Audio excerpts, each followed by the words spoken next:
Hey, bienvenue pour un nouveau tuto. Aujourd'hui on va voir comment faire ce genre de transition.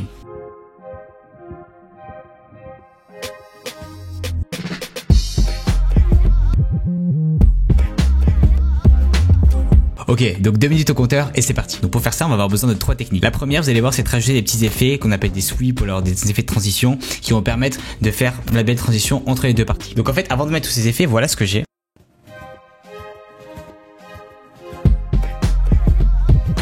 Donc voilà, donc c'est sympa, mais le seul problème c'est qu'on a l'intro et la partie avec la batterie qui arrive trop soudainement. Il manque un truc au milieu qu'on va appeler donc les transitions. Donc tous ces petits ajouts en fait audio qui vont donner de la texture et faire la belle transition entre les deux parties. Donc ici j'en ai mis 4. Vous avez donc un sweep ici, puis plutôt grave.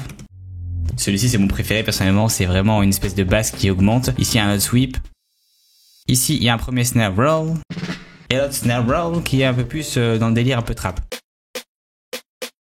Si vous n'en avez pas, n'hésitez pas à aller checker mon kit gratuitement téléchargeable où il y a dedans quelques petits effets comme ça que vous pouvez rajouter. Ou alors les snare rolls, vous pouvez les faire aussi vous-même dans votre logiciel, à vous de voir.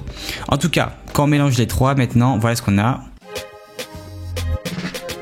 Voilà, déjà ça, j'ai pratiquement rien fait, j'ai rajouté 4 petits trucs et déjà on a une transition qui est palpable. Autre chose qu'on peut rajouter, c'est peut-être un petit crash pour finir. Ah voilà, donc là un petit crash qui va annoncer justement le début d'une nouvelle partie. Voilà, donc ça c'est intéressant à mettre. Désolé pour tous les coups que je mets dans le micro, je suis un peu vénère, bam bam, je me fight contre lui. La deuxième chose que vous pouvez faire, c'est simplement couper les instruments avant que le drop arrive. Qu'est-ce que ça veut dire? Ça veut dire que le drop pour moi, il arrive ici. Hop, à ce moment-là, je me dis bah tous les instruments qui sont avant, je vais simplement les couper. Hop, simplement, lui je le tège et lui je le tège. Donc on va voir ce que ça donne.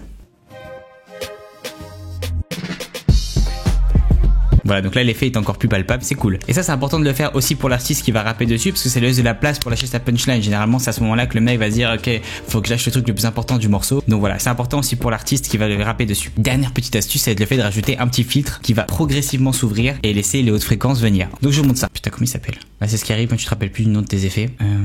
Alors donc sur Ableton vous pouvez prendre l'autofilter. Donc hop, l'autofilter qui est là. On va simplement arriver sur la fréquence et l'automatiser avec un petit clic droit. Voilà, donc là n'hésitez pas hésiter à mettre pas mal de points hein, pour essayer de construire une petite courbe assez stylée. Voilà, maintenant on va écouter l'ensemble, on va voir ce que ça donne.